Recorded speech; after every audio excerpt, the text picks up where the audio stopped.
జై తెలంగాణ. గౌరవనీయులు పెద్దలు శాసన మండలిలో మన ప్రతిపక్ష నాయకులు గౌరవనీయులు శ్రీ మధుసూదనాచారి గారు, పెద్దలు మాజీ మంత్రివర్యులు, గతంలో దళిత బంధు లాంటి విప్లవాత్మకమైన పథకం భారతదేశంలో స్వాతంత్రానంతరం మొట్టమొదటిసారి మరి తన చేతుల మీదుగా ప్రవేశపెట్టే అదృష్టాన్ని దక్కించుకున్న గౌరవ మాజీ మంత్రివర్యులు శ్రీ కొప్పుల ఈశ్వర్ గారు, మరొక మాజీ మంత్రివర్యులు గౌరవనీయులు పెద్దలు ఆనాటి ఉద్యమం నుంచి మరి ఈరోజు ప్రతిపక్షంలో కూడా సమర్థవంతంగా తన పాత్ర పోషిస్తున్న అన్న శ్రీనివాస్ గౌడ్ గారు, మాజీ మంత్రివర్యులు పెద్దలు, విశేష రాజకీయ అనుభవం కలిగిన సీనియర్ నాయకులు, ఎప్పుడు కూడా మరి స్ఫూర్తిదాయకంగా మాకు సలహాలు సూచనలు అందజేసే గౌరవనీయులు శ్రీ పొన్నాల లక్ష్మయ్య గారు, రాజ్యసభ సభ్యులు పెద్దలు సోదరులు, మొన్న డీలిమిటేషన్ విషయంలోనైతేనేమి, అదేవిధంగా హైదరాబాద్ సెంట్రల్ యూనివర్సిటీలో జరుగుతున్న దాష్టీకాల విషయంలో అయితేనేమి మన పార్టీ తరఫున రాజ్యసభలో అద్భుతంగా ప్రసంగించిన గౌరవనీయులు వద్దిరాజు రవిచంద్ర గారు, ఒక పోలీస్ అధికారిగా అత్యున్నత స్థాయిలో అడిషనల్ డైరెక్టర్ జనరల్ ఆఫ్ పోలీస్గా పనిచేస్తూ ఇంకా 8 సంవత్సరాల అనుభవం, 8 సంవత్సరాల అక్కడ అవకాశం ఉన్నా, సర్వీస్ ఉన్నా దాన్ని వదిలిపెట్టి ఇవాళ అధికార పార్టీ ఏ ఆఫర్ కావాలంటే ఆ ఆఫర్ ఇస్తానంటే కూడా అవన్నీ పక్కన పెట్టి కేసీఆర్ గారి నాయకత్వంలోనే తెలంగాణకు సంపూర్ణ న్యాయం జరుగుతుందని చెప్పి వాళ్ళ మనతో పాటు ఒక సైనికుడిలా ముందుకు పరుగు పెడుతున్న గౌరవనీయులు ఆర్ఎస్ ప్రవీణ్ కుమార్ గారు, తమ్ముడు ఎస్సీ ఎస్టీ కమిషన్ మాజీ అధ్యక్షుడు సోదరుడు ఎర్రోల శ్రీనివాస్ గారు, పెద్దలు శ్రీమతి తుల ఉమ గారు, కరీంనగర్ జిల్లా పరిషత్ మాజీ అధ్యక్షులు, మాజీ మంత్రివర్యులు రాయేశం గౌడ్ గారు, మాజీ రాజ్యసభ సభ్యులు పెద్దలు చంద్రశేఖర్ రెడ్డి గారు, ఎమ్మెల్సీ దాసోజి శ్రవణ్ గారు, తమ్ముడు బాల్కా సుమన్ గారు, ఇంకా రాజీవ్ సాగర్ గారు, మాజీ ఎమ్మెల్సీ సోదరులు సుభాష్ రెడ్డి గారు, వేదిక పైన ఆసీనులైన ఎంఎన్సీ నన్న ఇంకా అందరికీ పేరు పేరున, అదేవిధంగా వేదిక ముందు ఆసీనులైన పెద్దలకు, పత్రికా మిత్రులకు పేరు పేరున అందరికీ హృదయపూర్వకంగా డాక్టర్ బాబాసాహెబ్ 135వ జయంత్యుత్సవ శుభాకాంక్షలు మీ అందరికి కూడా తెలియజేసుకుంటా ఉన్నాం. ముందుగా డాక్టర్ బాబాసాహెబ్ గురించి పెద్దలు చెప్పిన అన్ని విషయాలతో ఏకీభవిస్తూ ఒక 2 విషయాలు వారి గురించి నాకు తెలిసినవి, నేను అధ్యయనం చేసినవి మీ ముందు పెట్టాలనుకుంటా ఉన్నాను. మొన్న చెన్నైలో తమిళనాడు ముఖ్యమంత్రి ఎంకే స్టాలిన్ గారు ఈ దక్షిణాది రాష్ట్రాలకు, ముఖ్యంగా ఈ దేశంలో చాలా ప్రోగ్రెసివ్గా ముందుకు పోతున్న రాష్ట్రాలకు కేంద్ర ప్రభుత్వ వైఖరి వల్ల ఇప్పుడు ఏదైతే డీలిమిటేషన్ అని చెప్పి మన గొంతు కోసే ప్రయత్నం చేస్తున్నారో, గొంతు నొక్కే ప్రయత్నం చేస్తున్నారో దానికి సంబంధించి ఒక సమావేశం పెడుతున్నాం, మీరు మీ పార్టీ తరఫున మరి ప్రతినిధులను పంపండి అని మన పార్టీ అధ్యక్షులు పెద్దలు కేసీఆర్ గారికి వారికి ఉత్తరం రాయడం జరిగింది. సరే, కేసీఆర్ గారు నాతో పాటు వర్కింగ్ ప్రెసిడెంట్గా నాతో పాటు మన రాజ్యసభ సభ్యులందరినీ కూడా ఆ సమావేశానికి హాజరుగమ్మని చెప్పి మమ్మల్ని పంపించడం జరిగింది. ఆ క్రమంలో ఈ డీలిమిటేషన్ గురించి కొంత అధ్యయనం చేస్తూ ఉంటుంది. ఏం మాట్లాడాలా, ఏం చెప్పాలా, ఏం చెప్తే బాగుంటుంది అని చదువుతున్నప్పుడు నేను అనుకోకుండా ఆనాడు రాజ్యాంగం రాసే క్రమంలో, రాజ్యాంగాన్ని రూపొందించే క్రమంలో భారతరత్న డాక్టర్ బాబాసాహెబ్ అంబేద్కర్ గారి నేతృత్వంలోని కమిటీ ఏదైతే ఉండేనో, చాలామంది మేధావులతో కూడిన కమిటీ, దానికి చైర్మన్గా డాక్టర్ బాబాసాహెబ్ ఉండే.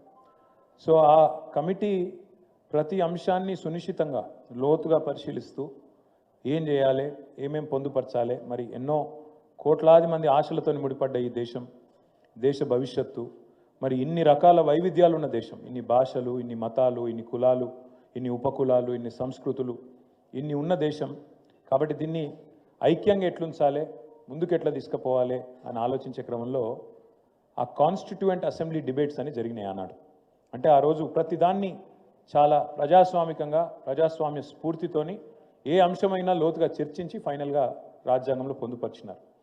ఆ రాజ్యాంగంలో పొందుపరిచే క్రమంలో ఒక చర్చ జరుగుతుంది. కొత్త రాష్ట్రం భారతదేశంలో ఏర్పాటు కావాలి అంటే ఎట్లా జరగాలి, రాజ్యాంగం దానిలో ఏ రకంగా రాజ్యాంగం మనం దీన్ని అర్థం చేసుకోవాలని చెప్పి చర్చ జరుగుతుంది. చర్చ జరిగితే కొంతమంది అందులో సభ్యులు మాట్లాడుతూ ఏ రాష్ట్రం నుంచి అయితే వేరుపడదలుచుకున్నారో ఆ రాష్ట్రం యొక్క అనుమతి ఉంటేనే, ఆ రాష్ట్రం యొక్క శాసనసభ తీర్మానం చేస్తేనే వేరుపడాలి, లేకపోతే కుదరదు అని కొంతమంది వాళ్ళు ప్రపోజ్ చేస్తారు, ప్రతిపాదిస్తారు. దాని మీద చర్చ చాలా జరుగుతుంది. 2 రోజులు 3 రోజులు చర్చ జరుగుతుంది. ఆఖరికి చైర్మన్గా డాక్టర్ బాబాసాహెబ్ అంబేద్కర్ గారు ఒక మాట చెప్తారు. ఇద్దరు అన్నదమ్ముళ్ళు ఉంటే చిన్నవాడు నాకు అన్యాయం జరుగుతుంది నేను ఏరుపడతా అంటే పెద్దవాడి అనుమతి కావాలంటే కుదరది. మందబలంతో మరి నాకు సంఖ్య ఉంది కదా, నేను పెద్దవాడిని కదా, నాకు శక్తి ఉంది కదా, కాబట్టి నేను చిన్నవాడిని శాశ్వతంగా తొక్కి పెడతా అంటే ఆ చిన్నవాడికి ఎన్నటికి కూడా న్యాయం జరగది. ఇదే సూత్రం కొత్త రాష్ట్రానికే కాదు, అల్పసంఖ్యాకులుగా ఉండే మైనారిటీలకు వర్తిస్తుంది, తక్కువ సంఖ్యలో ఉండే మరి ఇతర వర్గాలకు కూడా వర్తిస్తుంది. అదే మాదిరిగా అంటే దానికి ఒక అద్భుతమైన మాట వాడతారు వారు, టిరనీ ఆఫ్ మెజారిటీ. టిరనీ ఆఫ్ మెజారిటీ అంటే మందబలంతో అవతలవాడి గొంతు నొక్కేడు. అది ఉండకూడదు, ప్రజాస్వామ్యంలో అది కరెక్ట్ కాదు అని మాట్లాడి పొట్లాడి అందరిని ఒప్పించి మెప్పించి ఆర్టికల్ 3లో కొత్త రాష్ట్రాల ఏర్పాటుకు మరి ఆ ఉన్న రాష్ట్రం యొక్క అనుమతి అవసరం లేదు అని పెట్టి ఇవాళ మనం తెలంగాణలో మాట్లాడుతున్నామంటే దానికి కారకుడు ఒకే ఒక్కరు పెద్దలు డాక్టర్ బాబాసాహెబ్ అంబేద్కర్. అంటే ఆయన ముందు చూపు గురించి చెప్పడానికి అంటే ఆయన దశాబ్దాల తర్వాత వచ్చే పరిణామాలను కూడా ఊహించి ఎట్లా అర్థం చేసుకోవాలి భారత సమాజాన్ని ఆలోచించి తర్కంతోని లాజికల్గా ఆయన తీసుకున్న ఆనాటి ఒక నిర్ణయం మనకు అల్టిమేట్గా రాష్ట్రం ఏర్పడడానికి దోహదపడ్డది. కానీ ఇవాళ 78 సంవత్సరాలు స్వాతంత్రం వచ్చిన తర్వాత, రాజ్యాంగం అమల్లోకి వచ్చిన తర్వాత దాదాపుగా మరి 73 సంవత్సరాలు. ఒకసారి మనం ఆలోచించాల్సిన అవసరం ఉంది. అంటే బాబాసాహెబ్ యొక్క ముందు చూపు, ఆయన ఆలోచన ఎంత గొప్పదంటే ఆయన నిజంగా చెప్పాలంటే కొంతమంది కేవలం ఆయన కొన్ని వర్గాలకు నాయకుడు, అందులో ముఖ్యంగా ఆయన దళిత జాతిలో పుట్టిండు కాబట్టి, దళిత బిడ్డ కాబట్టి ఆయన దళిత జాతికి మాత్రమే నాయకుడు అన్నట్టుగా కొంతమంది ఆయనని తక్కువ చేసే ప్రయత్నం చేస్తారు. కానీ వాస్తవం ఒక మహాత్మా గాంధీ, ఒక జవహర్లాల్ నెహ్రూ, వారితో పాటు కొట్లాడిన ఇంకా వేలాది లక్షలాది మంది స్వాతంత్ర సమరోద్యమంలో ఎంత కీలక పాత్రని పోషించినరో, స్వాతంత్రానంతరం ఇవాళ ఆధునిక భారతానికి నిజంగా చెప్పాలంటే ఒక అద్భుతమైన పునాదేసిన వారందరి సమకాలికుడు, వారందరితో పాటు ధీటైన నాయకుడు డాక్టర్ బాబాసాహెబ్ అంబేద్కర్ అనడంలో ఎవరికి రెండో ఆలోచన అవసరం లేదు. వాస్తవం అది. అంత గొప్ప రాజ్యాంగాన్ని రాసింది వారు. అంత గొప్ప రాజ్యాంగం అని ఎందుకంటున్నా అంటే ఒక్కసారి మీరు ఆలోచించండి. దేశానికి స్వాతంత్రం వచ్చినాడు ఇవాళ చాలామంది తెలిసి తెలియక ఏదో మాట్లాడతారు, ఎప్పుడు దేశం ఇట్లే ఉండే అన్నట్టు మాట్లాడతారు. ఎప్పుడు దేశం ఇదే రూపంలో లేకుండే. ఆనాడు 565 ప్రిన్స్లీ స్టేట్స్ ఇండియాలో, భారతదేశంలో చిన్న చిన్న టుకుడాలు. ఇవాళ 28 రాష్ట్రాలు ఉన్నాయి. అయాల 565 చిన్న చిన్న రాజులు, సామంత రాజులు, జమీందారులు, వాళ్ళ కింద ఇంకోడు 565 ప్రిన్స్లీ స్టేట్స్ అందరు వాటి. ఇది ఆనాటి పరిస్థితి. ఇక మీకు తెలుసు ఎన్ని భాషలు, ఎన్ని మతాలు, ఎన్ని కులాలు, ఎన్ని ఉపకులాలు, ఎన్ని సంస్కృతులు. నలుగురు కలిసి ఉండాలంటే చాలా కష్టం. నలుగురు మనుషులు కలిసి ఉండాలంటే ఏదో ఒకటి చూసుకుంటారు. వాని కులం నాదొకటి కాదనో, వాని మతం నాదొకటి కాదనో, వాని భాష నాదొకటి, ఏదో ఒకటి మొత్తానికి కలిసి ఉండు కష్టం. మరి అట్లాంటిది ఇన్ని వైవిధ్యాలు ఉన్న ఈ దేశాన్ని శాశ్వతంగా ఒక సుదీర్ఘకాలం ఉండాలి, కలిసి ఉండాలి అంటే ఏం చేయాలి అని ఆలోచన చేసి డాక్టర్ బాబాసాహెబ్, ఆ తర్వాత మొట్టమొదటి SRC doctor Fazal Ali, supreme court మాజీ జడ్జి, అందరూ కూడా ఆలోచించి చాలామంది మేధావులు గట్టి పునాది పడాలి, దేశం ఐక్యంగా ఉండాలి, భవిష్యత్తులో కూడా విచ్ఛిన్నం కావద్దు. ప్రపంచంలో ఎన్నో దేశాలు విచ్ఛిన్నం అవుతున్నాయి, కానీ మన దేశం అట్లా కావద్దు, శాశ్వతంగా ఈ దేశం అజరామరంగా ఉండాలని చెప్పి ఆలోచన చేసి ఆనాడు భాష అనే ప్రాతిపదికన మొదటి ఎస్ఆర్సి పేరిట వారు మరి రాష్ట్రాలు ఏర్పాటు చేయాలని ఒక ఆలోచన తీసుకొని వస్తారు. అప్పుడు కూడా డాక్టర్ బాబాసాహెబ్ ఒక మాట చెప్పిండు. ఆనాడే ఆయన ఎంత గొప్పవాడంటే భాషా ప్రాతిపదిక రాష్ట్రాలు అనే మాట వచ్చినప్పుడు ఆయన ఒక గొప్ప మాట చెప్పిండు. అది కూడా మనం గుర్తు చేసుకోవాలి ఈరోజు. ఒక రాష్ట్రంలో ఒక భాష ఉండాలనేది మంచి ఆలోచననే, ఎందుకంటే అట్లా కొంత సారూప్యత ఉంటుంది, ఒకరితో ఒకరు అదే భాషలో మాట్లాడుకునే కథ ఉంటుంది, పంచాయతీలు తక్కువైతాయి అని చెప్పుకుంటూ ఒక రాష్ట్రంలో ఒక భాష ఉండాలనేది మంచి ఆలోచననే. కానీ ఖచ్చితంగా ఒక భాష ఒకటే రాష్ట్రంలో ఉండాలన్నది మాత్రం తప్పు. అవసరమైతే ఒక భాషకు 4 రాష్ట్రాలున్నా తప్పులేదు, 5 రాష్ట్రాలున్నా తప్పులేదని చెప్పి ఆనాడే మన తెలంగాణ ఏర్పాటుకు కూడా ఆనాడే అంత దూరం ఆలోచించి, అంటే తెలంగాణనే కాదు ఎవరైనా సరే అవసరమైతే అడ్మినిస్ట్రేటివ్ కన్వీనియన్స్ కోసం, పరిపాలన సౌలభ్యం కోసం చిన్నగా ఉంటే తప్పేం లేదని ఆలోచన చేసిన నాయకుడు డాక్టర్ బాబాసాహెబ్. బాబాసాహెబ్ అంబేద్కర్ గారి గొప్ప నాయకత్వంలో, వారి ఆలోచనలో ఆనాడు న్యాయశాఖ మంత్రిగా వారు తీసుకున్న కొన్ని నిర్ణయాల వల్ల అల్టిమేట్గా భారత రాజ్యాంగం ఒక పటిష్టమైన పునాది మన దేశానికి వేసింది. ఇవాళ కూడా అదే రాజ్యాంగం, పాలకులు మారచ్చు, పాలకులు అప్పుడప్పుడు తప్పులు చేయొచ్చు, పాలకులకు అప్పుడప్పుడు కొన్ని వేరే వేరే ఆలోచనలు రావచ్చు. కానీ అల్టిమేట్గా ఆ రాజ్యాంగం దాన్ని కాపాడాల్సిన వ్యవస్థలు పటిష్టంగా ఏర్పాటు చేసి, అంటే ఇవాళ మీరు చూసినారు నిన్న సుప్రీంకోర్టు నిన్న ఒక తీర్పు ఇచ్చింది. తమిళనాడు గవర్నర్ గారు ఒక 12 బిల్లులు అక్కడి రాష్ట్ర మంత్రివర్గం ఆమోదించి 12 బిల్లులు పంపింది. ఏది గవర్నర్ గవర్నర్ ఏం చేసిండు, నా ఇష్టం నేను దీన్ని సంతకం పెట్టా అని చెప్పి 7 నెలల్లో 10 నెలల్లో ఆయన కింద పెట్టుకున్నాడు, కూర్చున్నాడు. సంతకం పెట్టలే, నేను పెట్టా అన్నాడు. అల్టిమేట్గా ఏమైంది, తమిళనాడు ప్రభుత్వం విధి లేక సుప్రీంకోర్టుకు పోయింది. మనకు కూడా గతంలో అయింది, మీకు యాదకు ఉండాలి. మనం పంపిన బిల్లులు కూడా ఇట్లే పైకి వెళ్ళి ఫోన్ రాకపోతే మోడీయో అమిత్ షానో ఫోన్ చేయకపోతే నేను చెయ్యా, ఎందుకంటే మీరు వాళ్ళు మాతో ఒకటిగా లేరు కాబట్టి మేము చెయ్యమని చెప్పి గతంలో కాంగ్రెస్ ఉన్నప్పుడు అదే పని చేసింది. ఇప్పుడు బీజేపీ ఉన్నప్పుడు గవర్నర్ల వ్యవస్థను అట్లే దుర్వినియోగం చేస్తూ ఉన్నారు. చేస్తే తమిళనాడు ప్రభుత్వం నిన్న కోర్టుకు పోయింది, సుప్రీంకోర్టు తీర్పునిస్తూ స్పష్టంగా చెప్పింది, భారత రాజ్యాంగం ప్రకారం గవర్నర్ పాత్ర చాలా చిన్నది. అల్టిమేట్గా ప్రజాస్వామ్య దేశంలో ప్రజలు ఎన్నుకున్న ప్రభుత్వాన్ని ఫైనల్ వర్డ్ కావాలి. వాళ్ళు ఏదైనా బిల్లు పంపితే నువ్వు ఫలానా రోజుల్లో గిన్ని రోజుల్లో నువ్వు సంతకం పెట్టాలి, అంతే తప్ప నీకు అంతకంటే పెద్ద పాత్ర లేదు అని చెప్పి నిన్నటికి నిన్న సుప్రీంకోర్టు ఒక సంచలనమైన తీర్పునిచ్చింది. ఇది ఎందుకు చెప్తా ఉన్నా ఈ మాట అంటే, ఇవాళ ఏ పరిస్థితుల్లో 78 ఏళ్ల తర్వాత ఏ సందర్భంలో వ్యవస్థల మధ్యన పోటీ లాంటిది వచ్చినా మళ్ళీ అల్టిమేట్గా అందరూ రాజ్యాంగం దిక్కే చూస్తారు. రాజ్యాంగంలో పొందుపరిచింది ఏంది, రాజ్యాంగంలో బాబాసాహెబ్ ఏం రాసిండు, దానిలో ఏమున్నది, దాని ప్రకారం ఫైనల్గా దాని ప్రకారమే పోవాలి అనే పద్ధతుల్లో 78 సంవత్సరాల తర్వాత కూడా స్వాతంత్రానంతరం రాజ్యాంగమే మనల్ని కాపాడుతున్నది. తులవమ్మ గారు మాట్లాడుతూ ఒక మాట అన్నారు, ఇవాళ మనందరం ఇక్కడ నిలబడ్డామంటే మాట్లాడుతున్నామంటే అని. బాబాసాహెబ్ కేవలం ఎస్సీ ఎస్టీ రిజర్వేషన్లు మాత్రమే తేలేదు, మహిళలకు ఓటు హక్కు కావాలి అని చాలా దేశాల్లో, అమెరికాతో సహా చాలా దేశాల్లో పోరాటాలు జరిగిన తర్వాతనే మహిళలకు ఓటు హక్కు వచ్చింది తప్ప లేకపోతే సామాన్యంగా రాలే. కానీ భారతదేశంలో మాత్రం అంబేద్కర్ చొలవ వల్ల, ఆయన దయ వల్ల ఏ పోరాటం అవసరం లేకుండా భారతదేశంలో పుట్టిన ప్రతి బిడ్డకు, ఆయన అంబానీ కావచ్చు, అదానీ కావచ్చు, లేక ఒక గరీబోళ్ళ ఇంట్లో పుట్టిన ఒక సామాన్య బిడ్డ కావచ్చు, కానీ అందరూ ఒకటే, అందరికీ ఒక మనిషికి ఒకటే విలువ ఉంటుంది ఓటు అని చెప్పి ఆనాడే రాజ్యాంగంలో పొందుపరిచి మహిళలకు కూడా ఓటింగ్ హక్కు కల్పించి మహిళలకు కూడా ప్రాతినిధ్యం లేకపోతే తప్పవుతుందని చెప్పి ఇతర దేశాల అనుభవాలు అధ్యయనం చేసి ముందు చూపుతో వ్యవహారం చేసిన నాయకుడు డాక్టర్ బాబాసాహెబ్. ఇవన్నింటికీ మించి వారు నమ్మిన సిద్ధాంతం బోధించు, సమీకరించు, పోరాడు. నిజంగా ఆ తత్వాన్ని పూర్తి స్థాయిలో ఆనాడు ఉద్యమ పార్టీగా, ఉద్యమ నాయకుడిగా ఆకలింపు చేసుకున్నది, అర్థం చేసుకున్నది, ఆచరణలో పెట్టింది కేసీఆర్ గారు. ఎట్లా అంటారా, లక్షల సంఖ్యలో ప్రజల్ని సమీకరిస్తూ పార్టీ పెట్టిన మొదటి రోజు నుంచి 25 ఏళ్ల కిందట మొదటి రోజు నుంచి కరీంనగర్ సింహగర్జన నుంచి మొదలు పెడితే లక్షల సంఖ్యలో ప్రజల్ని సమీకరిస్తూ వారికి తెలంగాణ రాష్ట్ర ఏర్పాటు ఆవశ్యకతను బోధిస్తూ, వివరిస్తూ, సందర్భం వస్తే తెలంగాణకు అన్యాయం జరిగితే పోరాడుతూ, గలమెత్తుతూ, రోడ్డెత్తుతూ బోధించు, సమీకరించు, పోరాడు అనే అంబేద్కర్ తత్వాన్ని ఆచరణలో అమలు చేసి అల్టిమేట్గా అంబేద్కర్ రాసిన రాజ్యాంగం ఆధారంగా ఆర్టికల్ 3 ఆధారంగా రాష్ట్రాన్ని సాధించిన మహానాయకుడు మన నాయకుడు కేసీఆర్ గారు. అదే మాదిరిగా రాష్ట్రాన్ని సాధించడంతో నాగలేదు, సాధించిన ఈ రాష్ట్రంలో అంబేద్కర్ గారు ఆనాడు చెప్పిన మాట ఏంది, ఆయన ఎంచుకున్న పందా ఏంది, ఆయన ఎంచుకున్న మార్గం ప్రజాస్వామ్యం, రాజ్యాంగం. ఆయన ఆలోచన, ఆయన ఆశయం సమసమాజం.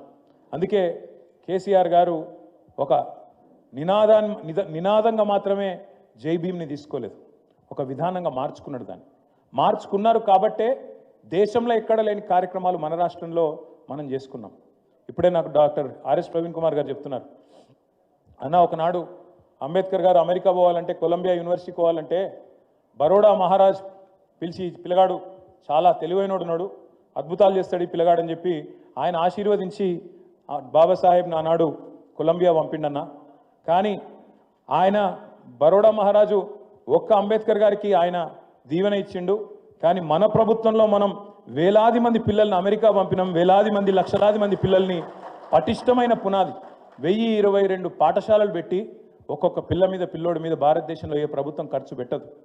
నెలకు 10,000 రూపాయలు, సంవత్సరానికి 1,20,000 రూపాయలు ఖర్చు పెట్టి నీకు బట్టలు, పుస్తకాలు, బ్యాగులు, సాక్స్, బూట్లతో సహా మొత్తం ప్రభుత్వమే అమ్మ అయ్యా మొత్తం అయ్యి తల్లి తండ్రి అయ్యి వారిని ప్రపంచంతో పోటీపడే పౌరులుగా తర్ఫీదునిచ్చి హిమాలయాలు ఎక్కించినా లేదా కోడింగ్ చేపించినా మరి అంబేద్కర్ ఆలోచన విధానాన్ని ఆశయాన్ని ఆచరణలో చూపెట్టిన నాయకుడు మన నాయకుడు కేసీఆర్ గారు. ఇంకొక మాట, కేవలం గురుకులాలు మాత్రమే కాదు, విదేశీ విద్య 20 లక్షల రూపాయలు ఎస్సీ ఎస్టీ పిల్లలైతే బాబాసాహెబ్ అంబేద్కర్ పేరు మీద ఓవర్సీస్, బీసీ విద్యార్థులైతే మహాత్మా జ్యోతిబా పూలే పేరు మీద, అదే మాదిరిగా వివేకానంద పేరు మీద అగ్రవర్ణాల్లో వెనుకబడ్డ పిల్లలుంటే వాళ్ళకు కూడా మరి ఊతం ఇచ్చి వారిని కూడా ప్రపంచంతో పోటీపడే పౌరులుగా 7,000 మంది విద్యార్థులను 10 సంవత్సరాల కాలంలో మరి మన తెలంగాణ నుంచి మనం పంపించినట్టుగా భారతదేశంలో ఎవరు చేయలే. అట్లాగే వాళ్ళు చాలామంది మాట్లాడుతుంటారు మా నాయకులు ప్రైవేట్ సంభాషణలో నాతో, అన్న మనకు దళిత బంధు వల్ల కొంత నష్టం జరిగిందన్న రాజకీయంగా అని మాట్లాడతారు. సరే, రాజకీయంగా నష్టం జరగచ్చు కాక, కానీ రాజకీయాల్లో అప్పుడప్పుడు గెలుస్తాం, అప్పుడప్పుడు ఓడతాం, అవన్నీ కామన్, అది పెద్ద ఇష్యూ కాదు.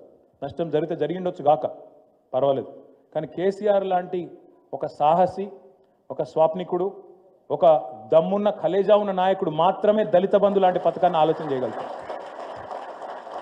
ఇంకోటితోని రాజకీయాలు ఆలోచించి లాభ నష్టాలు బేరీ చేసుకొని ఇస్తే సీట్లు వస్తాయా, ఇవ్వకపోతే సీట్లు వస్తాయా అని ఆలోచించడానికి అర్థం కూడా కాదు. ఎందుకంటే ఒక రైతు బంధు పెట్టాలన్నా కలేజా ఉండాలి, ఒక దళిత బంధు పెట్టాలన్నా కలేజా ఉండాలి, ఒక డబల్ బెడ్రూమ్ ఇల్లు కట్టిస్తే పేదవాడికి అని చెప్పాలన్నా దమ్ముండాలి. ఆ దమ్మున్న నాయకుడు కేసీఆర్. సరే, లాభం కొంతమందికే జరగవచ్చు, అందరికీ జరిగింది, మొత్తం రాష్ట్రంలో దళిత సమాజం మొత్తానికి పైసలు అందినాయి నేను అంటలేను, కానీ ఎక్కడనో దగ్గర 1000 మైళ్ళ ప్రయాణం కూడా ఒక్క అడుగుతోనే ప్రారంభం అవుతుంది. మరి ఆ 1000 మైళ్ళ ప్రయాణానికి భారతదేశ స్వాతంత్రానంతరం మొట్టమొదటిసారి ఒక స్వాప్నికుడులాగా ఆలోచించి ఎందుకు దళితులు ధనికులు కావద్దు, ఎందుకు శాశ్వతంగా ఒక తరమే అప్లిఫ్ట్ చేయొద్దు అని ఆలోచించిన నాయకుడు కేసీఆర్ గారు. కాబట్టే నాకు ఇవాళ గర్వంగా అనిపిస్తూ ఉంది. కొన్ని ఎగ్జాంపుల్స్ ఇక్కడ నేను వచ్చేటప్పుడు చదువుతూ ఉంటాను. దళిత బంధు పథకం కింద పెట్టిన ఒక రైస్ మిల్ విజయలక్ష్మి ఇండస్ట్రీస్ అని నా నియోజకవర్గంలో పెట్టినాం. పక్కనే ఉన్న కల్వకుర్తి నియోజకవర్గంలో కడతాల్లో ఒక డైరీ ఫామ్ పెట్టినారు. అట్లాగే మా కరీంనగర్ జిల్లాలో హుజూరాబాద్లో 3 దళిత సోదరులు కలిసి ఒక ఆర్టీసీ బస్సు కొనుక్కున్నారు, హైర్కి ఇచ్చినారు బస్సు కొని. అట్లాగే 9 మంది కలిసి పెట్రోల్ బంక్ పెట్టుకున్నారు. నేనేమంటున్నా, మనం లక్షలాది మంది కుటుంబాలను మార్చకపోవచ్చు, మనకున్న పరిమితిలో పిండి కొద్ది రొట్టె. నిజంగా కేసీఆర్ లాంటి నాయకుడికి అపరిమిత వనరులు ఆయన చేతుల కింద ఉంటే, భారత ప్రభుత్వం లాంటి ప్రభుత్వం ఆయన చేతులు ఉంటే ఆయన చాలా చేస్తుండే.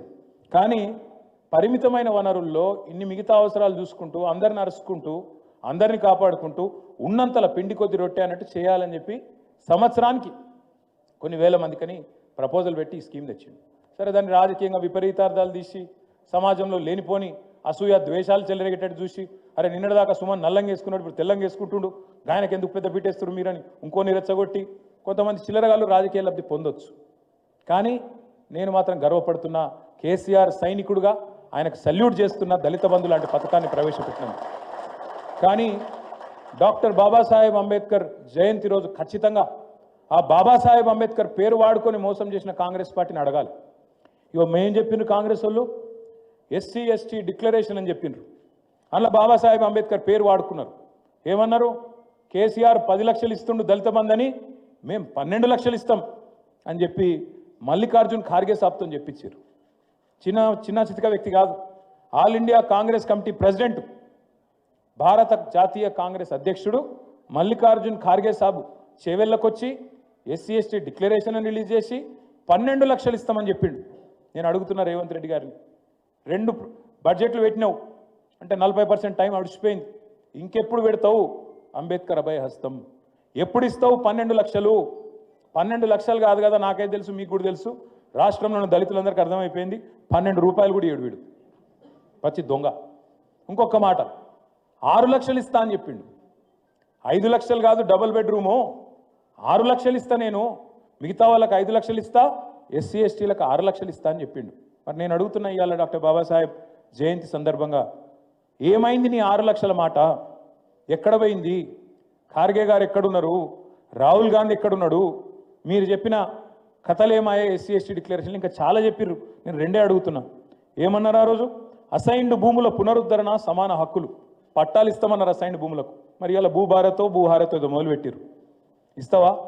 అసైన్డ్ భూములకు నువ్వు చెప్పినట్టు పట్టాలు ఇస్తావా లేదా చెప్పాలి రేవంత్ రెడ్డి అని నేను డిమాండ్ చేస్తా ఉన్నా.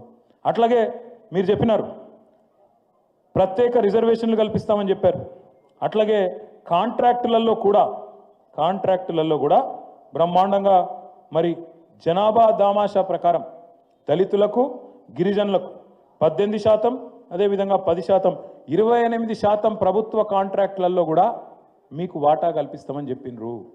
బీసీలకు 42% అన్నారు, ఎస్సీ ఎస్టీలకు 28% వాటా కల్పిస్తామని చెప్పిండ్రు. నేను అడుగుతున్నా ముఖ్యమంత్రి గారిని, కాంగ్రెస్ ప్రభుత్వాన్ని, మీ చేతుల లేనియేమో ఢిల్లీ దాకా పోయి ఏందో చెప్పినట్టు యాక్టింగ్ చేస్తారు. మరి ఇవన్నీ నీ చేతుల్లోనే ఉన్నాయి కదా. 18% ఇచ్చేది, 10% ఇచ్చేది, 42% ఇచ్చేది బీసీలకు, ఇవన్నీ నీ చేతుల్లో పెట్టుకొని అవి ఎందుకు చేయవు? మరి చెప్తివి కదా, నువ్వే చెప్తివి, మేము అడుగుతలేం. ఇంకొక పెద్ద మాట చెప్పిండు, అంబేద్కర్ గారు నమ్మింది, బలంగా విశ్వసించింది, అల్టిమేట్గా ఈ దేశం మంచిగా ఉండాలి అంటే అందరూ బాగుండాలి, అన్ని కులాలు అన్ని మతాలు బాగుండాలి, సమసమాజం రావాలి, కులము మతం అనే పిచ్చిలేని సమాజం రావాలని కోరుకున్నాడు ఆయన. అందుకే ఆయన నమ్మింది బలంగా విద్యను. ఆయన కానీ జ్యోతిబా ఫూలే కానీ సావిత్రిబాయి ఫూలే కానీ బలంగా నమ్మింది విద్యను. విద్యనే వికాసానికి దారితీస్తుంది, అల్టిమేట్గా వికాసంతోనే సమసమాజం ఏర్పడుతుంది అనేది వాళ్ళ సూత్రీకరణ. మరి మీరు చెప్పినారు విద్యా జ్యోతుల పథకం అని చెప్పింది వీళ్ళు కాంగ్రెస్ వాళ్ళు. ఎస్సీ ఎస్టీ డిక్లరేషన్లో 10వ తరగతి పాస్ అయితే 10,000, ఇంటర్మీడియట్ పాస్ అయితే 15,000, గ్రాడ్యుయేషన్ పూర్తి చేస్తే 25,000, పీజీ చేస్తే 1,00,000, ఎంఫిల్ పిహెచ్డి చేస్తే 5 లక్షలు. ఒక్కలకన్నా ఇచ్చిరా? 2 ఏళ్ళ. ఇవాళ డాక్టర్ బాబాసాహెబ్ జయంతి తరపున నేను అడుగుతా ఉన్నా, జయంతి రోజు అడుగుతా ఉన్నా, ఎస్సీ ఎస్టీ డిక్లరేషన్ ఒక్కటి అమలైందా? ఇలా కనీసం 0.1% అమలు చేస్తేవా? అందుకే ఖార్గే గారు మీరు చెప్పాలి సమాధానం. ఇక్కడ ఉన్న రేవంత్ రెడ్డి అంటే చిల్లరగాడు, ఆయన చేయడు, మాకు తెలుసు, ప్రజలకు అర్థమైపోయింది. కానీ ఖార్గే గారు చెప్పాలి, ఆల్ ఇండియా కాంగ్రెస్ కమిటీ అధ్యక్షుడు. ఎస్సీ ఎస్టీ డిక్లరేషన్ కోసం ఆనాడు మీరు వచ్చి చెప్తే ఇక్కడ దళిత జాతి నమ్మింది, మీరు వచ్చి చెప్పితే ఇక్కడ గిరిజనులు నమ్మినరు, మీకు నమ్మి ఓటేసి ఇలా అధికారం ఇచ్చిండ్రు. రేవంత్ రెడ్డి లాంటి వాడు చెప్తే నమ్మలే. అందుకే మిమ్మల్ని పిలిపించుకున్నాడు. బీసీ డిక్లరేషన్కి సిద్ధరామయ్య గారిని, ఎస్సీ ఎస్టీ డిక్లరేషన్కి ఖార్గే గారిని, రైతు డిక్లరేషన్కి రాహుల్ గాంధీ గారిని, యూత్ డిక్లరేషన్కి ప్రియాంక గాంధీ గారిని, మొత్తం మేనిఫెస్టోకు సోనియా గాంధీ గారిని, ఉన్న కాంగ్రెస్ నాయకులందరినీ ఢిల్లీకి వెళ్ళి దించి వీళ్ళు చెప్తే నమ్మతలేరు, లోకల్ వాళ్ళు వీళ్ళు బట్టెబాజుగాళ్ళని తెలుసు కాబట్టి పెద్ద పెద్ద వాళ్ళని పిలిచిగో ఇట్లాంటి విడుదల చేశారు. ఇవాళ మనం ఆలోచించాల్సింది, మనం అర్థం చేసుకోవాల్సింది, ఇన్ని రకాల మోసం చేసి గద్దెనెక్కితే బాబాసాహెబ్ అన్ని పెట్టిండు అంబేద్కర్ గారు, ఒక్కటి మర్చిపోయిండు. ఇది నేను తప్పుగా అర్థం చేసుకోవద్దు. ఇట్లాంటి లంగలు దొంగలు ఓటేసి రాజ్యంలోకి వచ్చినాక, అధికారంలోకి వచ్చిన తర్వాత వీళ్ళని ఎట్లా దించాలనేది మాత్రం మర్చిపోయింది సార్. ఎందుకంటే గింత దొంగలు ఉంటారని తెలియదు ఆయన. మమ్మల్ని అడుగుతున్నారు, నేను ఉత్తగా చెప్తలేను, నేనేదో బాధతో అని చెప్తలేను. నేను మొన్న ఇక్కడికి వస్తున్న భవన్కు గిడ సిటీ సెంటర్ కాడ 2 నెలల కిందట ఒక ఆటో ఆయన వచ్చినా పక్కకు ఆగిండు. నేను ఉత్తగా కూడా చెప్తున్నా, అమ్మతోటి జరిగింది చెప్తున్నా. పక్కకు వచ్చి ఆగిండు, అద్దం దించు అన్నాడు. దించే వరకు సాబ్ కేసే అన్నాడు. అంటే నేను నచ్చాము ఆప్కా నామ్ అంటే మహమూద్ అన్నాడు. సరే మహమూద్ భాయ్ క్యా చల్ రా అంటే క్యా సాబ్ సబ్ బర్బాదే అన్నాడు. బర్బాద్ అంటే ఏమైంది భయ్ అంటే, అరే ఇస్సే పहले 2000 మిల్తా థా దిన్ మే, ఆజ్ 1000 भी नहीं मिला, मैं क्या करूं, क्या करेंगे फिर महमूद भाई అంటే क्या कुछ नहीं कर सकते क्या साहब అన్నాడు. क्या करूं, एक ఓట్ का सजा 5 साल है ना महमूद भाई, ఒకసారి ఓటేస్తే 5 ఏళ్ళు శిక్ష కదా, ఏం చేయాలి అన్న. నేను कोई तरकीब नहीं है क्या साहब అంటుండు. అంటే ఏమైనా ఉపాయం లేదా సార్ అంటుండు. ఇక మరి రాజ్యాంగంలో ఒక్క ఉపాయం మర్చిపోయిండు. డాక్టర్ బాబాసాహెబ్ కూడా ఆ ఊహించుంటాడు, గిసొంటి లంగలు ముఖ్యమంత్రులు అవుతారు, గిసొంటోళ్ళు ప్రధానమంత్రులు అవుతారని. పాపం ఆయన మంచోడు కాబట్టి ఆలోచన రాలేదు, ఆలోచించిండు కానీ రీకాల్ వ్యవస్థ పెట్టలే. నిజంగా ఇవ్వాలి నేను చెప్తున్నా, తెలంగాణలో ఇప్పుడు ఎలక్షన్ల కింద పెడితే తుఫాను వాతావరణంలో బీఆర్ఎస్ పార్టీ అధికారంలోకి వస్తుంది పక్క. ఇది నా మాట కాదు. మీరు ఇవాళ ఇక్కడికి వెళ్ళి బయట పోయి రోడ్డు మీద ఉత్తగా 10 నిమిషాలు టైంపాస్ నిలబడు, రాంగ పొంగ పోయేటలో పట్టుకోండి, ఎవరైనా సరే కులం మతం ఏదన్నా కానీ, ఆటో ఆయనకి వెళ్ళి మొదలు పెడితే అంతరిక్షంలోకి పంపి రాకెట్లు తయారు చేసి ఆయన దాకా అడుగురి, ఏం సంగతి అన్న, ఎవరో కొట్టెత్తావు మరి ఏం సంగతి అంటే వీని జల్దీ పంపిర్రు ఏదైనా చేసి అంటారు. నేనేమంటున్నా అంటే దయచేసి మిమ్మల్ని ఆలోచించమని కోరేది కూడా, నేను సుప్రీంకోర్టు తీర్పు బాగుంది, గవర్నర్లకు కట్టడి చేసింది, మరి మన స్పీకర్లకు కట్టడి చేయొద్దా? 10 మంది మన టికెట్ మీద గెలిచిన వాళ్ళు ఇవాళ రేవంత్ రెడ్డి సంకల కూర్చుంటే స్పీకర్ గారికి మనం షికాయత్ చేసి 14-15 నెలలు అయితే కూడా మరి ఆర్టికల్ 10ని ఇంత దారుణంగా అవమానిస్తుంటే, యాంటీ డిఫెక్షన్ ఆర్టికల్లో షెడ్యూల్ 10 మనం ఇంత దారుణంగా అవమానిస్తే మరి వారి మీద కూడా నియంత్రణ ఉండొద్దా? ఇట్లా డెఫినెట్గా వాళ్ళ బాబాసాహెబ్ స్ఫూర్తితో వారి ఆలోచన ధారలో. ఇంకొక మాట కూడా చివరిగా చెప్పి నేను ముగించాలి. నేను అమెరికాలో కొంతకాలం చదువుకున్నాను, కొంతకాలం పనిచేసినాను. ఈ రిజర్వేషన్ల అంశం వచ్చే వరకు భారతదేశంలో కొంతమంది కింద మీద అవుతుంటారు. ఎందుకు ఉండాలి రిజర్వేషన్లు, అర్జెంటుగా తీసేయాలి, మెరిట్ ఉండాలి, అవన్నీ మాట్లాడుతుంటారు. కరెక్టే, నువ్వు చెప్పేది కొంతవరకు సమంజసమే కావచ్చు. పెట్టింది 10 ఏళ్ళకి పెట్టిరు కదా, 20 ఏళ్ళకి పెట్టిరు కదా అని కూడా మాట్లాడతారు. కానీ అయిపోయిందా మరి? కావాల్సిన మార్పు, భారతదేశంలో రావాల్సిన మార్పు, మనం అనుకున్న పరిస్థితి నిజంగానే సమాజం వచ్చిందా? వచ్చింటే మీరు చెప్పేది కరెక్ట్, 10 ఏళ్ళకో 20 ఏళ్ళకో తీసేయాలనేది. కానీ వచ్చిందా? ఇవాళ కూడా, ఈ రోజుకి కూడా నిజంగా భారతదేశంలో మనిషిని మనిషిగా గౌరవించే పరిస్థితి వచ్చిందా? ఇంకెక్కువైంది. ఇతర మతం పేరిట పంచాయతీలు, పనికిమాలిన వ్యవహారాలు ఇంకెక్కువైనాయి. కులాంతర వివాహాలను ప్రభుత్వాలు ప్రోత్సాహకాలు ఇస్తుంటాయి.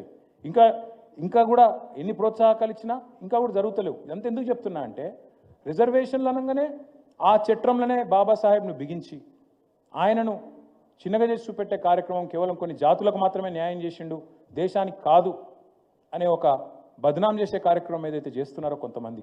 నేను చూసిన మొన్న అమిత్ షా అంటున్నాడు పార్లమెంట్లో, అంబేద్కర్ అంబేద్కర్ అంబేద్కర్ అంబేద్కర్ బోల్నా ఫ్యాషన్ హోగా. బరాబర్ ఫ్యాషనే, తప్పేమున్నది?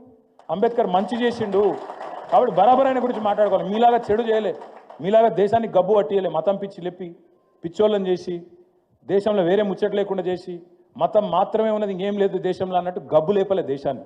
మంచి కోసం ఆలోచించిండు. ఆయన కోసం ఆయన ఆలోచించుకోలే. ఆయన కావాలంటే ప్రపంచంలో ఎక్కడైనా సెటిల్ కావచ్చు. ఆయన కావాలంటే ఆయనకున్న తెలివికి చాలామంది ఇప్పుడు మనోళ్ళు, మన ఇళ్ళల్లో పిల్లలు కూడా ఎక్కడనో సెటిల్ అయినరు, మళ్ళీ రారు కూడా తిరిగి మళ్ళీ ఆలోచనలు కూడా లేరు. వస్తావురా భయ నన్ను అడిగితే మా దోస్తులను వాళ్ళని వీళ్ళను ఏముందని ఆడుకొస్తే మళ్ళీ చుట్టాలు గిట్టాలు అంతా సతాయిస్తారు, ఈడనే మంచిగా సుకూన్ ఉన్నది. అట్లా ఆయన కూడా చూసుకోవచ్చు కావాలంటే. ఒకటి కాదు సరే, మళ్ళీ ఆడవి కూడా కులం మతం నడుస్తూనే ఉన్నాయి ఇంకా అమెరికాలో కూడా, అది వేరే కథ అనుకో. కానీ ఎందుకు చెప్తున్నా అంటే, నేను అర్థం చేసుకుంటానికి ప్రయత్నం చేసిన అమెరికాలో ఉన్నప్పుడు. ఒక మన దేశంలోనే ఉన్నదా రిజర్వేషను, ఈ అమెరికాలో మనకి ఇటువంటిది ఉందా అని చూసిన. మీకు చాలా మందికి తెలియదు, అమెరికాలో అఫర్మేటివ్ యాక్షన్ అని ఒకటి ఉంటుంది. అది కూడా ఇవాళ పెట్టలే, 1950-60లో పెట్టిండ్రు అక్కడి ప్రభుత్వం. ఎందుకు పెట్టిండ్రు? అక్కడ నల్ల జాతీయుల మీద ఏదైతే వివక్ష ఉందో, ఆ వివక్ష పోవాలి అంటే వాళ్ళకు కొంత ప్రత్యేకమైన రక్షణ, మన రిజర్వేషన్ లెక్కనే వాళ్ళకు కూడా విద్యలో ఉపాధిలో వాళ్ళకు కూడా రక్షణ ఉండాలని పెట్టిండ్రు. కాబట్టి మరి అమెరికా వాళ్ళు మనకంటే తెలివైన వాళ్ళు అని చెప్పి ఆడిపోతున్నాం కదా మనందరం. ఆడనే పోయి సెటిల్ అవుతున్నాం, ఆడనే బాగుంది, ఆడనే గొప్పోళ్ళు, వాళ్ళే అగ్రరాజ్యం అని మాట్లాడతాం కదా తెల్లారులైతే. మరి ఆడకూడదు ఉంది, మరి వాళ్ళు బుద్ధి తక్కువ. ఎందుకు చెప్తున్నా ఈ మాట అంటే, భారత సమాజాన్ని కరెక్ట్గా అర్థం చేసుకుంటే ఈ పనికిమాలిన మాటలు మాట్లాడరు. ప్రధానమంత్రి అంటాడు, ఈ రేవడీ కల్చర్ క్యా హై? రేవడీ కల్చర్ అట అంటే ఏంది? పేదవాడికి 2000 పెన్షన్ ఇస్తే ప్రధానమంత్రికి నచ్చలేదు, రైతుకు 24 గంటల కరెంట్ ఇస్తే ప్రధానమంత్రికి నచ్చది, రైతుకు రుణమాఫీ చేస్తే ప్రధానమంత్రికి నచ్చది, బీజేపీకి నచ్చది. ఎందుకంటే వాళ్ళ పేదల వ్యతిరేకం, వాళ్ళ ఎజెండా స్పష్టం, పేదల వ్యతిరేకం. కానీ 16.5 లక్షల కోట్లు పెద్ద పెద్ద కార్పొరేట్లకు మాఫీ చేస్తే మాత్రం బీజేపీకి సంతోషంగా ఉంటుంది. ఇది పెద్ద పెద్దోళ్ళు 1000 కోట్లు ఎగేసి ఇతర దేశాలకు పారిపోతే మాత్రం వాళ్ళని అనేది లేదు, వాళ్ళ నానుడు చేత కాదు. నేను ఇక్కడికి వస్తుంటే ఇప్పుడే చూసిన సోషల్ మీడియాలో, వాస్తవమో కాదు నాకు తెలియదు, నిన్ననట ఇక్కడ ట్రాఫిక్ పోలీస్ ఒక ఆయన బాలనగర్లో, ఇప్పుడు ఇక్కడికి వస్తుంటే చూసిన నేను, పిల్లగాడు వాడేదో గీత దాటిండు, సరే తప్పు, అది కూడా తప్పే, ఏది ఆ సిగ్నల్ కాడ గీత దాటిండు, వాడు ఎంబడవాడు ఉరుకుడట, వాడు ఏదో టెర్రరిస్టో ఉగ్రవాదం, వాడిని సపరేట్గా ఫోటో కొట్టి ఇంటికి చాలని పంపరాదా? వాడు ఎంబడవాడు ఉరికితే వాడాగమాగ ఉరికి ఆయనతో పోయి ఆర్టీసీ బస్ కింద పడి చచ్చిపోయాడు. ఆ కుటుంబం ధర్నా చేస్తుంటే రోడ్డు మీదకి వచ్చి వాళ్ళని కొట్టిరు నేను పోలీసులు. నేను అడుగుతున్నా, ఏం పని మీ పోలీసు వాళ్ళది అసలు? చేయాల్సిన పని ఏంది మీరు? ఈ టెక్నాలజీ యుగంలో ఫోటో కొట్టి మన ఇంటికి చలాన్ని పంపరాదా? ఎందుకు సావగొట్టుడు, ఎందుకు అప్పులుగా ప్రాణం తీసారు? ఏం పని చేయాలి, మీరు ఏం చేస్తున్నారు? ఇది ఇవాళ ప్రభుత్వాలు.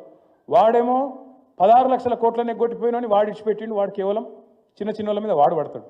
ఇక్కడున్న వీడేమో అసలు పని ఇడిచిపెట్టి, రేపులు అవుతున్నాయిరా, ఎంఎంటీఎస్లో ఆడపిల్లలకు రక్షణ లేదురా అంటే ఇది ఇడిచిపెట్టిండు, ఇది చాలాను పట్టుకుని ఎంబడబడ్డారు పోలీసులు. అవసరమా ఇది? ఎందుకు చెప్తున్నా ఇదంతా అంటే, నిజంగా ప్రభుత్వాలు తమ పని తాము మర్చిపోయి, తమ ప్రాధాన్యాలు తాము మర్చిపోయిన ఈ నేపథ్యంలో అందరికంటే ఎక్కువ ఇప్పుడు గుర్తు చేసుకోవాల్సింది ఎవరైనా ఉంది అంటే డాక్టర్ బాబాసాహెబ్ను, ఆయన రాసిన రాజ్యాంగాన్ని మళ్ళొకసారి ఖచ్చితంగా గుర్తు చేసుకోవాలి. ఖచ్చితంగా తిరిగి మరి వాటి ఆశయాల కోసం, వారి ఆశయాల కోసం మనందరం పునరంకితం కావాలి. పెద్దలు కేసీఆర్ గారి నాయకత్వంలో తప్పకుండా అంటారు చూడు, భగవాన్కి ఘర్ మే దేర్ హై అందేర్ నహీ అని, అట్లా తప్పకుండా మళ్ళీ తెలంగాణకు మంచి రోజులు వస్తాయి. కేసీఆర్ గారు తిరిగి ముఖ్యమంత్రి అవుతారు. మనం అనుకున్న ప్రతి కార్యక్రమాన్ని కూడా విజయవంతంగా చేసుకుందామని చెప్పి మీ అందరూ కూడా మళ్ళొకసారి శిరస్సు వంచి నమస్కారం చేసుకుంటూ, జై భీమ్, జై తెలంగాణ.